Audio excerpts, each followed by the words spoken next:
Ya, saya ini masuk nggak Bu Eko ya dalam kategori hafiz Quran, dalam kategori ahlul Quran. Jadi Bu, ahlul Quran itu ya, itu adalah orang yang berinteraksi intens dengan Quran.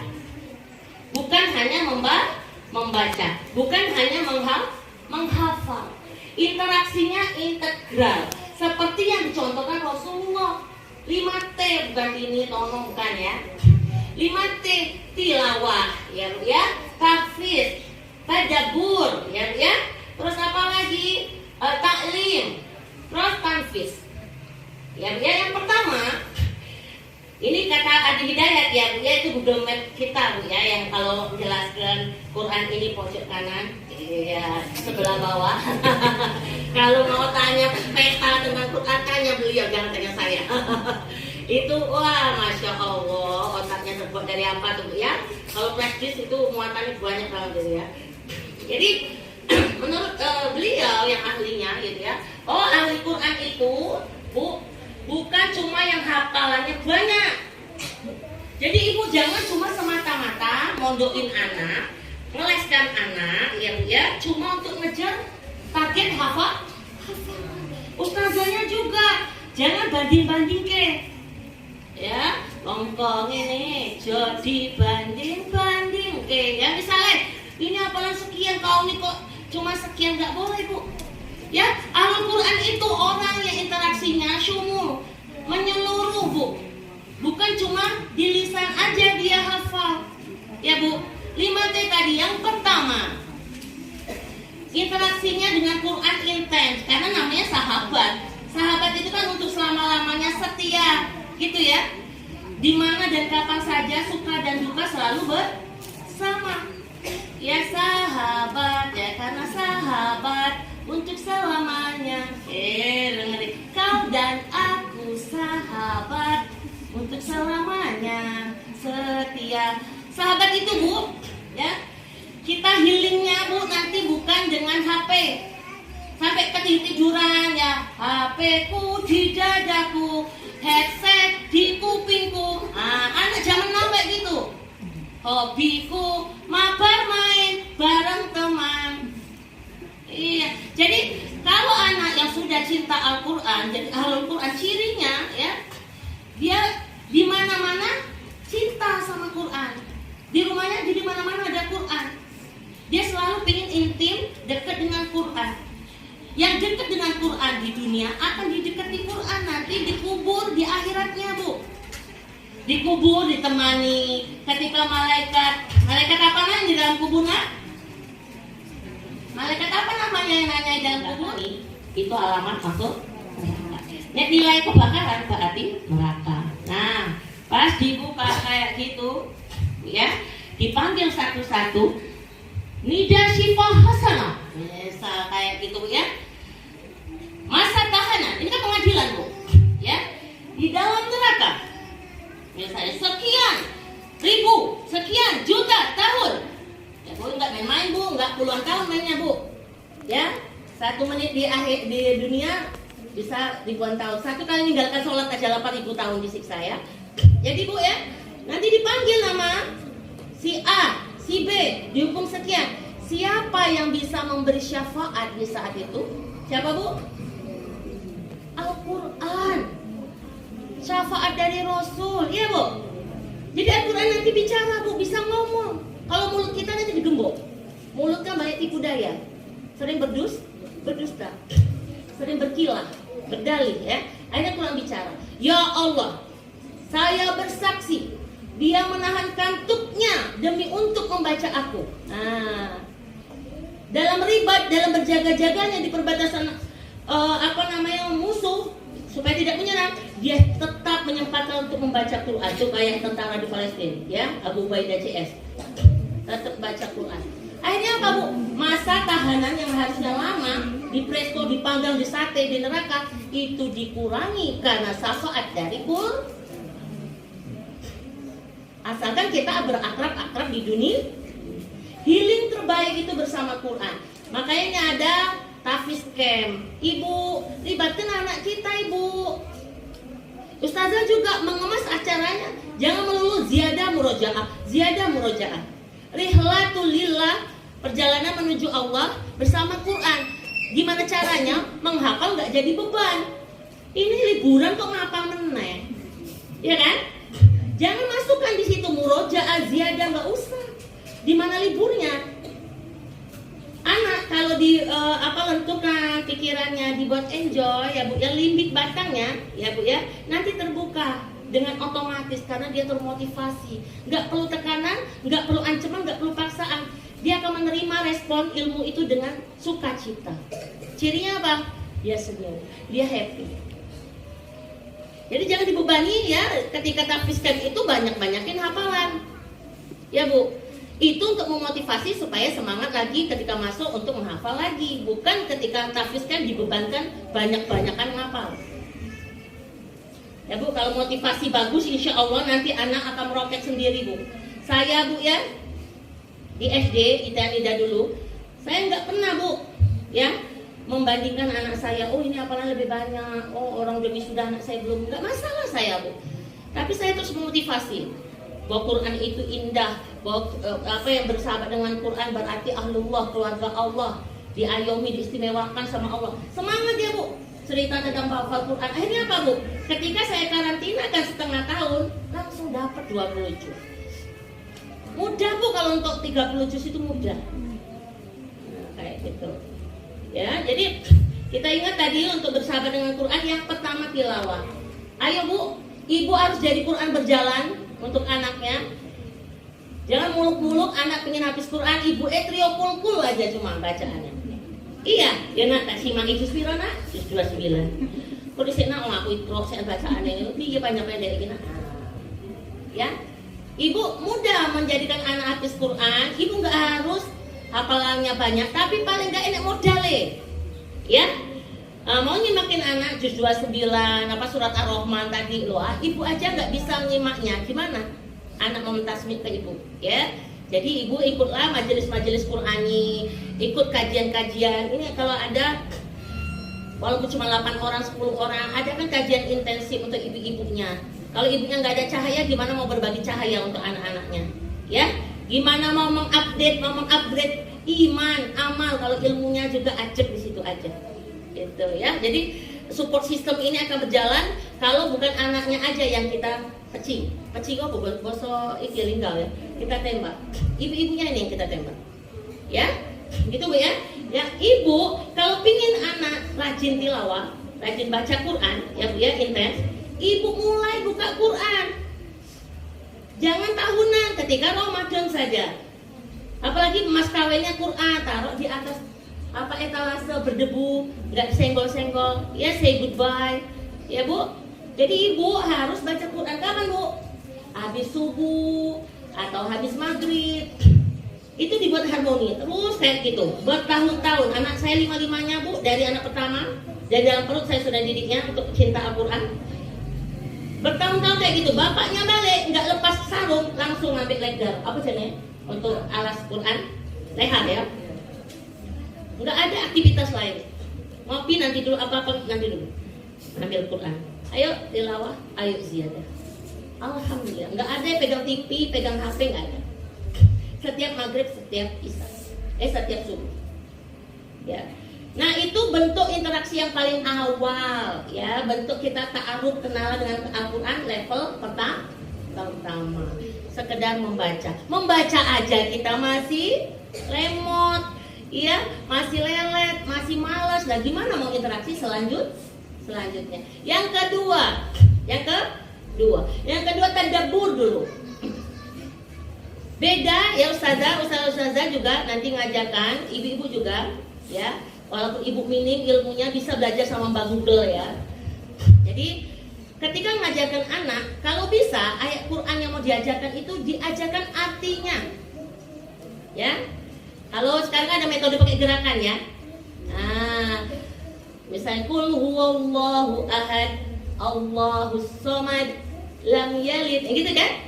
Nah, pakai gerakan tangan kayak gitu. Kita yang paling penting asbabun nuzul dari Quran yang bersangkutan supaya anaknya greget ketika menghafalkan.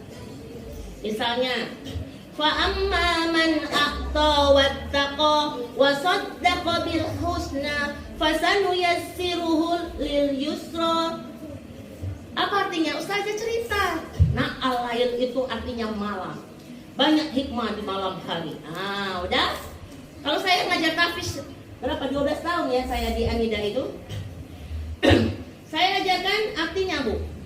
Dan apabila ya, dan ada pun orang yang memberi dan bertakwa, fa'amaman atau wattaqo, wasaddaqa bil husna, membenarkan akan balasan kebaikan, fasanuyassiruhu lil yusra, maka Allah akan kasih jalan kemudahan, mudah di dunia, mudah di akhirat. Nah, bilang sama anak-anak kayak gitu. Jadi kalian ya memberi apapun, memberi bantuan ya, memberi akses apa saja ya Bu, dan yakin akan balasannya, maka nanti akan dimudahkan. Kayak rumah tahfiz, dia pertama banyak memberi, selanjutnya Allah kasih yusron, kemudahan. Nanti nyusul lagi furqon, semuanya Bu, rizqon ya, wasian, semuanya akan dikasih. Jadi kalau gregetnya ayat Quran itu kalian sampaikan, insya Allah nggak cuma sekedar di lisan ya, akan kena di hati. Saya kemarin ada pelatihan sholat di Baitul Alam, alhamdulillah 350 lebih pesertanya. Kenapa sholat kita celaka, nggak sholat sukses? Yaitu karena kita kayak robot atau kayak orang mabuk gitu ya, baca bergerak aja tapi nggak dari hati. Apa yang bedakan munafik sama orang mukmin, anak kecil sama kita bedanya? Karena nggak ada rasa ya Bu, nggak dari hati. Yang otomatisnya amin. Sudah baca Al-Fatihah belum tadi ya? Saking kita nggak menghayati apa yang kita baca. Jadi Ustazah, tolong Ustazahnya mulai untuk belajar bagaimana ketika menyampaikan surat. Hari ini ngapal ini secara klasikal, sampaikan tentang asbabun nuzul, sampaikan tentang makna lafziyah, makna perkata dan makna secara keseluruhan. Insya Allah anaknya nanti nggak banyak-banyak output keluar dari sini, nggak 12 juz, enggak. Tapi keluar dari sini nggak sekian terima kasih, say goodbye tadi, enggak. Setelah keluar dari Al-Fat, aku terbakar, aku pengen masuk pondok, Umi, aku pengen masuk pondok Mama. Berhasil berarti Al-Fat. Tapi kalau keluar dari sini, apa Ma? Lo masih aku pondok lagi? Sorry bye. Ya enggak? Berarti gagal Al-Fat. Saya dulu ngajar di Anida itu 12 tahun. Ketika saya keluar, saya dengar dari ibu-ibunya pada nelpon, Ustazah kenapa keluar? Ya. Ustazah alhamdulillah anak didik. Ustazah semangat Tazah mau neruskan ngapal Quran. Nah pembibitannya itu yang penting, penyemayan semangat itu yang penting. Bukan soal target-targetnya yang dari sekarang, bukan. Jangan banyak-banyak target, stres anak kita. Ya, ujian matematika, ya apalagi les apalagi bahasa Inggris, bahasa Cina, apa misalnya. Tari, balet ataupun menela, ya pusing anak kita. Balik sekolah udah jam berapa, tambah lesnya sampai malam lesnya. Ya Allah, ya ibu-ibu. Jadi ibu ajarkan anak untuk suka dulu membaca Quran, jangan sampai keluh, ya karena jarang membaca Quran. Yang kedua tadi apa tadi? Tadabbur. Yang ketiga ibu baru tahfiz. Tahfiz menghafalkannya. Kalau menghafalkannya dari hati, Bu, cuma diginiin aja sama ustazahnya, kasih motivasi, anak langsung melesat. Nah, karena memang dia udah ketemu click and chemistry-nya. Aha, ini gunanya menghafal ya, bukan untuk kasih mahkota dan jubah untuk orang tua. Lama nunggu orang tua mati dulu, gitu kan? Iya kan? Oh, ternyata kalau aku akrab sama Quran, aku ditemani, ya, dalam suka dan duka. Ya aku dikhususkan, diistimewakan di dunia dan di akhirat. Gitu motivasinya. Insya Allah anak akan semangat. Ya. Qurannya mau ganti-ganti bentuknya biar anak semangat, enggak apa-apa itu. Ya, Quran saya itu bentuknya banyak banget di rumah Bu. Dari kecil, sedang, besar, tebal, yang percus itu banyak saya Bu. Ya, demi untuk anak biar suka dengan Quran favoritnya. Ya. Selanjutnya udah menghafalkannya, terus apa? Taklim. Mengajarkannya kepada orang lain. Khairukum ta'allamul Quran wa 'allama.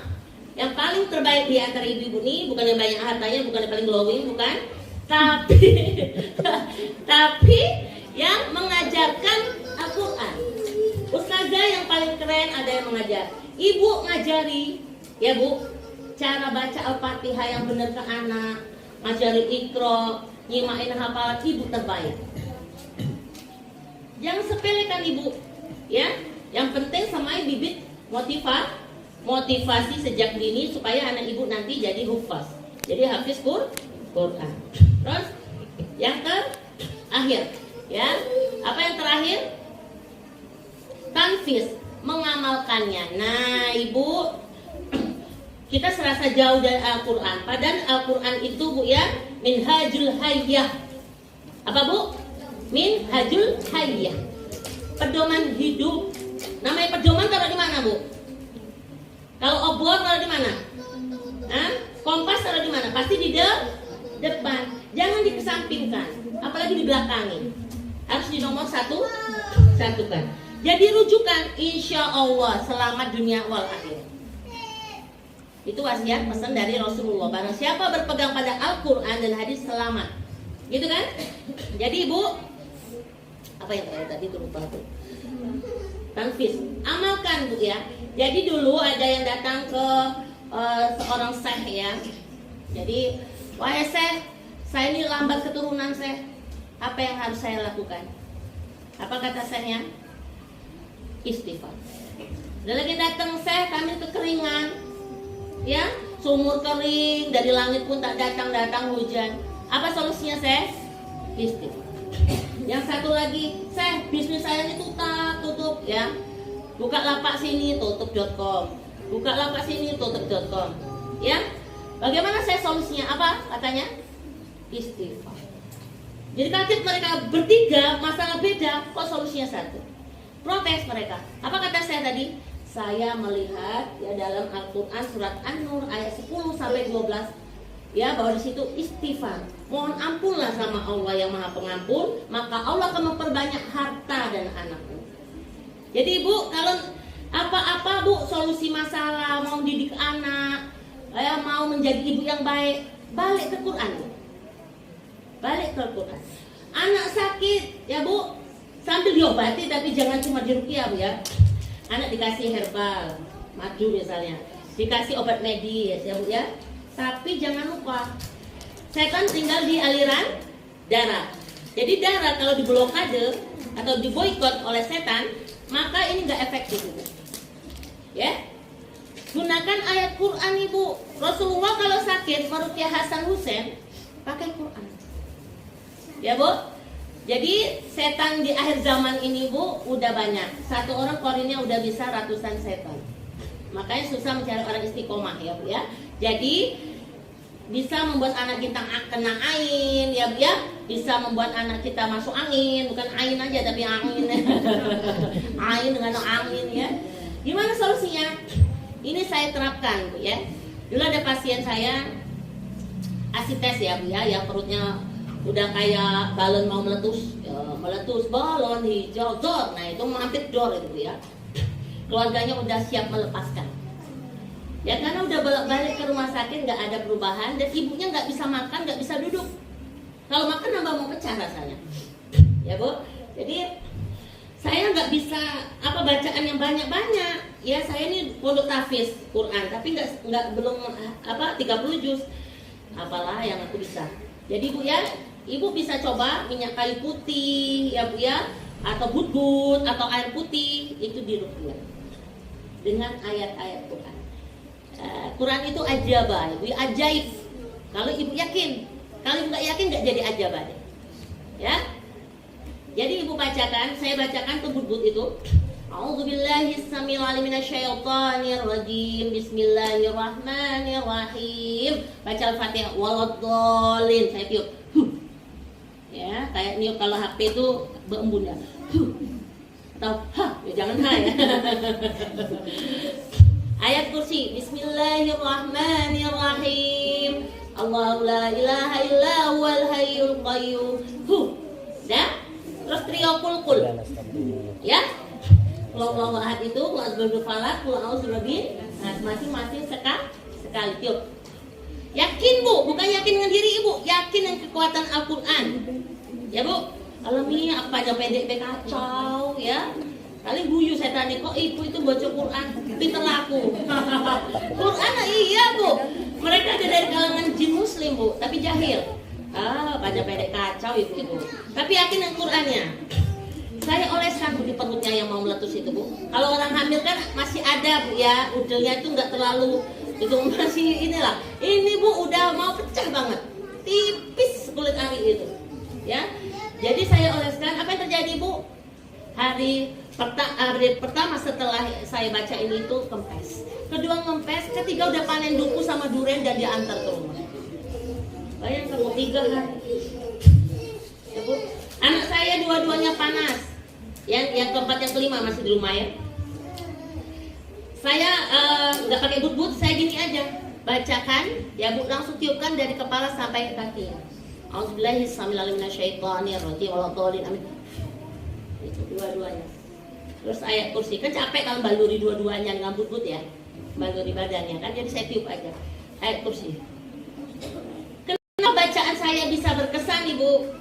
Ya, yang ginjal bocor, yang jantung bocor bisa ya, kanker atau apa bisa. Kenapa bisa? Ya Bu, bukan karena saya banyak hafalannya, bukan. Ya, karena intensnya kita dengan Al-Quran, yakinnya kita dengan Al-Quran, cintanya kita dengan Al-Quran yang membuat Quran tadi yang kita baca cuma sedikit tapi dampaknya luar biasa. Makanya Mbak Yuku kemarin sakit ya, nggak sembuh-sembuh. Kenapa ya? Aku udah baca macem-macem kok, penyakitnya nggak hilang-hilang, jinnya nggak metu-metu, tapi kok giliran kamu cuma baca kayak gitu bisa keluar. Itu karena apa Bu? 5T tadi. Saya hafal sedikit, saya tadaburin. Saya hafal sedikit, saya praktekin, gitu loh Bu. Insya Allah nanti Quran itu memang benar-benar berhasil, ya Bu. Nah, barangkali itu saja dari Umi. Semoga ibu-ibu semua bisa menjadi Al-Quran berjalan untuk anak-anaknya. Ustazah juga bisa lebih baik lagi mendidiknya. Kalian bisa bersinergi untuk support sistem bagi tumbuh kembang anak-anak ke depan. Semoga anak-anak kita jadi waladun soleh. Amin.